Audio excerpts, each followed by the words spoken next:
Sudarlun, Kepolisian Sektor Kuta Alam Banda Aceh berhasil menangkap MS, spesialis pencuri smartphone milik anak-anak.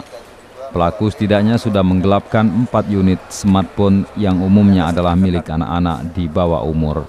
Dalam aksinya, MS meminjam smartphone milik korbannya dengan berpura-pura akan menghubungi seseorang dan kemudian melarikannya.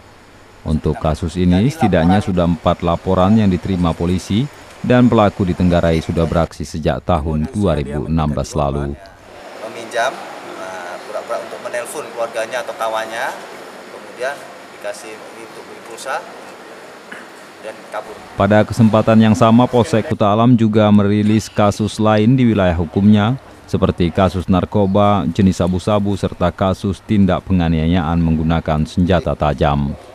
Untuk kasus penganiayaan, polisi mengamankan Z yang menusuk korbannya karena mengaku tersinggung dengan ucapan kasar korban.